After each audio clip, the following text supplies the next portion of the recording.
बिस्मिल्लाहिर्रहमानिर्रहीम। लाखों करोड़ों दुरूदो सलाम मोहम्मद मुस्तफ़ा सल्लल्लाहु अलैहि वसल्लम और आले मोहम्मद पर। मैं हूं उमर दराज गोंदल। इमरान खान ने कल अली अमीन गंडापुर को हटाया। अब 24 घंटे से जायद का वक्त हो गया है उनको हटाने के हवाले से, और उनके मुखालिफिन आज प्रेस कॉन्फ्रेंसेस करते हुए दिखाई दे रहे हैं, जिससे अंदाजा होता है कि इमरान खान इनसे बहुत आगे हैं और उनकी जेब में बहुत सारे कार्ड्स हैं। लोग ये सवाल उठा रहे थे कि क्या अली अमीन गंडापुर को हटाया जाना, सुहेल आफरीदी को लाया जाना, ये तहरीक इंसाफ की फ्रस्ट्रेशन है या तहरीक इंसाफ का बंद गली में चले जाना है, या इसको यूं देखेंगे कि पाकिस्तान तहरीक इंसाफ जो है उसके पास बहुत अपॉर्चुनिटीज हैं, वो बहुत सारे कार्ड्स हैं जो हर मौके के ऊपर, वक्त आने के ऊपर वो इस्तेमाल करेंगे और उससे वो फायदा उठाएंगे।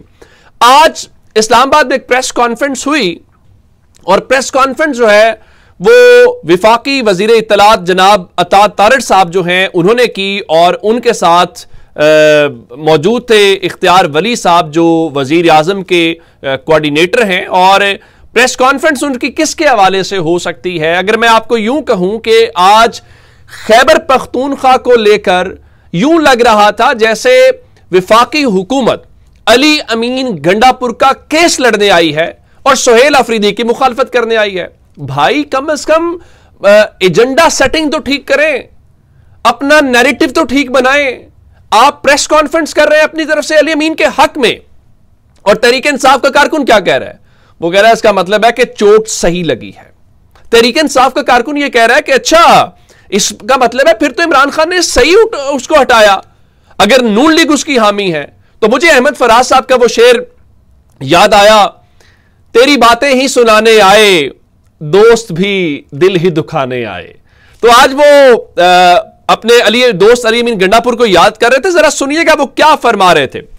यानी अगर कोई और बात करे, तहरीक इंसाफ बात करे तो समझ आती है। जनाब अता तारड़ फरमा रहे थे कि अली अमीन से रंजिश ये थी कि वो दहशत गर्दों की सहूलतकारी नहीं कर रहे थे। यानी मुस्लिम लीग नून तहरीक इंसाफ के वजीर आला अली अमीन गंडापुर का डिफेंस कर रही है और बता रही है कि देखें उनसे लड़ाई उनकी ये थी या वजह ये थी कि वो ना दहशत गर्दों की सहूलतकारी नहीं कर रहे थे। और फिर उन्होंने कहा जी वो ना सुहेल आफरीदी दहशत गर्दों के लिए नरम गोशा रखता है।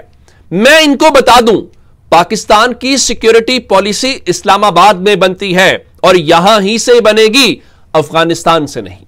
अब मैं आपको कल बता दिया था कि 2 इल्जामात लग रहे हैं, और वो 2 इल्जामात किन अकाउंट से लग रहे थे? उन अकाउंट से जो प्रो एस्टैब्लिशमेंट तस्वुर किए जाते हैं, उन अकाउंट से जहां से जजेस के हवाले से ऐसी चीजें आती हैं जो आम मीडिया के पास भी नहीं होती। सो वो कल 2 बातें कर रहे थे। पहली बात वो कर रहे थे कि देखिए जी, ये जो सुहेल आफरीदी हैं इनकी वाबस्तगी तहरीक इंसाफ से ज्यादा तहरीक तालिबान के साथ है। फिर वो कह रहे थे देखिए जी, सुहेल आफरीदी जो है वो ना दहशतगर्दी का वो मनशियात का कारोबार करते हैं। अब वो जो दहशतगर्दी वाली बात है उसके हवाले से आज ये खुद यानी हुकूमत, कोई और नहीं है, वो आज ये बात कर रहे हैं। और अता तारड़ और इख्तियार वली साहब ने जो प्रेस कॉन्फ्रेंस की है, इससे अंदाजा होता है कि इमरान खान ने बिल्कुल राइटली, अगर कहीं सही जगह के ऊपर, जिसको कहते हैं ना निशाना मारना, वो निशाना मार। फिर फरमाया कि भगोड़े और इश्तिहारी मुराद सईद के साथी सुहेल आफरीदी को दहशत गर्दों की सहूलतकारी के लिए लाया जा रहा है और हम ये नहीं होने देंगे। यानी मुस्लिम लीग नून कह रही है कि जो बंदा जीत के आया, यानी वजीर आला बनना तो बात की बात है ना। सुहेल आफरीदी ने पहले सॉरी खैबर जिले का एमपी का इलेक्शन जीता है, वो एक अवामी नुमाइंदा है और वो जेन्युइन इलेक्शन जीत के आया है और जेन्युइन अवामी मैंडेट लेके आया है। और आप उसके बारे में क्या कह रहे हैं जी? हम उनको क्या नहीं करने देंगे, हम उनको ये बनने नहीं देंगे। बिल्कुल ठीक है, आप बिल्कुल ना बनने दे, आपको कौन? और आप ये जब इल्जाम लगा रहे हैं कि दहशत गर्दों की सहूलतकारी के लिए लाया जा रहा है और फिर वो फरमाया कि नरम गोशा रखते हैं, तो ये अवाम की तौहीन आप कर रहे हैं। इससे क्या होगा? ये तो तहरीक इंसाफ का काम आसान कर रहे हैं, उनकी आपसी तकसीम खत्म हो जाएगी। और आप गंडापुर के हवाले से कह रहे हैं कि गंडापुर जो क्या करें, और गंडापुर ने कल इस्तीफा दिया। और अंदाजा इस बात से कीजिए, अब से थोड़ी देर पहले जो इनके गवर्नर हैं खैबर पख्तूनख्वा के, उनकी वजीर कानून जो मुस्लिम लीग नून के हैं आजम नजीर तारड़ से मुलाकात होती है और बताया गया जी इस मुलाकात में एमल वली खान भी मौजूद थे। अब गवर्नर जो है वो पीपल्स पार्टी से है, वजीर कानून मुस्लिम लीग नून से है, अवामी नेशनल पार्टी का इसमें क्या लेना देना था। और बताया गया जी वो ना इस्तीफे के बाद की सूरत हाल के ऊपर तबादला ख्याल किया गया, चूंकि कल कहा गया था जी कोई इस्तीफे में गलती हुई तो हम वापस भेज देंगे। हुआ क्या, आज इस्तीफा भी एक मौमा बन गया। हालांकि उस बंदे ने अपने सोशल मीडिया अकाउंट पे बता दिया कि मैं मुस्ताफी हो चुका हूं। और अगली बात तो आज पता चला कि गवर्नर खैबर पख्तूनख्वा ने कहा जी इस्तीफा अभी तक मेरे प्रिंसिपल सेक्रेटरी तक नहीं पहुंचा और अगर इस्तीफे में गलती हुई तो मैं वापस भेज दूंगा। तहरीक इंसाफ ने क्या किया, उन्होंने आज बाज़ाब्ता तौर पे उनके इस्तीफे की रिसीविंग वजीर आला ऑफिस से जारी कर दी और कहा कि वजीर आला खैबर पख्तूनख्वा का इस्तीफा 8 अक्टूबर 2025 को रात 10:57 पर गवर्नर हाउस के गेट पर बाज़ाब्ता तौर पर जमा कराया गया, जहां गवर्नर हाउस के अमले ने उसे वसूल किया और बाकायदा रसीद जारी की। यह अमल गवर्नर हाउस के अमले से पेश की मुशावरत और राबते के बाद अंजाम दिया गया। इस्तीफे की वसूली की तस्दीक का रिकॉर्ड वजीर आला सेक्रेटरिएट में मौजूद है। यानी इसमें कुछ छुपाने वाली बात है। वो कह रहे हैं मैंने इस्तीफा दिया, रिकॉर्ड उनके पास है। ये क्या किया जा रहा है, ये टाइम बाय किया जा रहा है, ये कोई नया तमाशा लगाने की बात की जा रही है। मैं आपको तफसीलात दे देता हूं। इस हवाले से 2 सहाफियों ने दावा किया। एक मोहम्मद फहीम खैबर पख्तूनख्वा से है, वो कहते हैं जी तहरीक इंसाफ के मेंबरान से राबतों की कोशिशें। अब इससे पहले आपने एक और मूव याद रखनी है जिससे आपको जरा ये पिक्चर थोड़ी क्लियर हो जाएगी कि इलेक्शन कमीशन जो बाकी इलेक्शन नहीं करवाता, बाकी चीजें नहीं करता, वो उसको आज याद आया कि वो तो हमने सुप्रीम कोर्ट के आईनी बेंच के फैसले की रोशनी में जो तहरीक इंसाफ के अरकान है उनको आजाद करार देना है, उन्होंने आजाद करार दे दिया। अब फहीम साहब की खबर जिसमें वो कह रहे राब्तों की कोशिशें, उसके बाद फहीम अख्तर मलिक कहते हैं कि खैबर पख्तूनख्वा में जोड़ तोड़ और जमीर खरीदने का सिलसिला तेज हो गया। फहीम साहब खुद इलेक्शन कमीशन कवर करते हैं।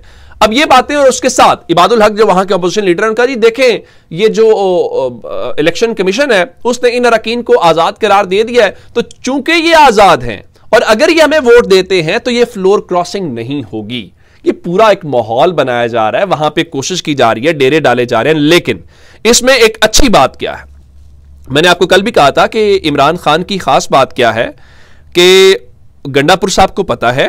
अच्छा, इससे पहले गंडापुर वाली बात बताने, जो जुनैर अकबर हैं, जब ये खबर आई कि उनके लोगों से राब्ते किए जा रहे हैं, सब कुछ किए जा रहे हैं, तो उन्होंने ये कहा है कि जो तमाम एमपीएस हैं वो मुल्क में अपनी मौजूदगी यकीनी बनाएं, नंबर 1 जो खैबर पख्तूनख्वा के हैं, और नंबर 2 अगर किसी के साथ कोई इदारा या सियासी पार्टी राब्ता करे तो क़यादत को बर वक्त इत्तला दें, बसूरत दीगर पार्टी सख्त एक्शन लेगी। यानी उन्होंने अपने लोगों को कहा कि आपके साथ अगर कोई ऐसा कांटेक्ट होता है तो आप अपनी पार्टी को आगाह करें, अगर आप ये नहीं करेंगे तो फिर पार्टी आपके खिलाफ एक्शन लेगी। और मेरे ख्याल से ये बात वाज़ेह है।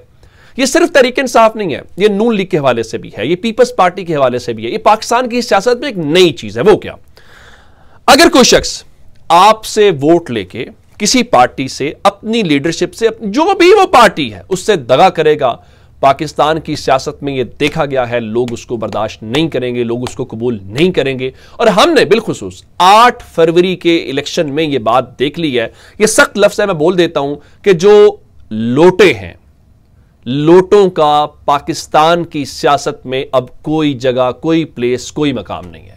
बाकी सब जो है वो कहानियां हैं। तो अब आते हैं गंडापुर के ऊपर। गंडापुर ने इस्तीफा दिया, वो कल जाएंगे अपने इलाके में, उनका इलाका उनके इस्तकबाल करेगा, ये उनका राइट है। आप वजीर आला बने तो आपका इलाका भी आप पे फख्र करेगा भाई, और आपने अपने इलाके की यकीनन कोई खिदमत की होगी तो लोग निकलेंगे। तो अली अमीन गंडापुर ने आज तमाम एमपीएस को खाने पर बुलाया और यह तहरीक इंसाफ की अरकान है। और उसमें उन्होंने क्या किया, उन्होंने एक ऑडियो पैगाम जो सामने आया है उसमें उसने कहा कि सब ने लाजमी आना है, तमाम एमपीएस को कहा है, क्योंकि टेक्निकली जब तक डी नोटिफाई नहीं ना हो जाएगा, मैंने इस्तीफा दे दिया है, मेरा इस्तीफा मंजूर होना है, उसका प्रोसेस है, उसको डी नोटिफाई होना है। जब तक मेरा इस्तीफा मंजूर नहीं होता तो मैं उस लम्हे तक वजीर आला हूं। तो टेक्निकली गंडापुर इस वक्त भी वजीर आला है, मुस्ताफी वजीर आला है। तो उन्होंने कहा कि आपने सबने आना है और इन सबको वजीर आला हाउस में बुलाया गया और कहा है कि बैठकर सुहेल आफरीदी की नामजदगी और आगे के लाहे अमल पर मुशावरत होगी।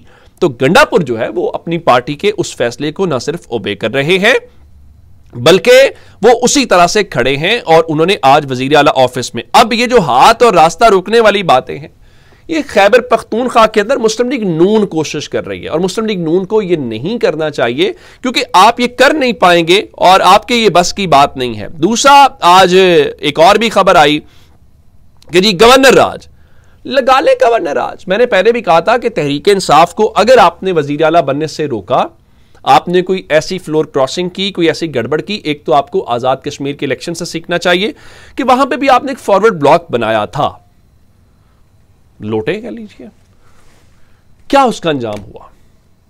एक बात। दूसरी बात, तहरीक इंसाफ की हुकूमत गिराएंगे तो इमरान तो अपने लोगों की सुन रहे हैं कि मैं खिलाफ हूं मिलिट्री ऑपरेशंस के, मैं आपके साथ खड़ा हूं, तो लोग क्या कहेंगे? क्या लोग इमरान खान के साथ खड़े होंगे या नहीं खड़े होंगे?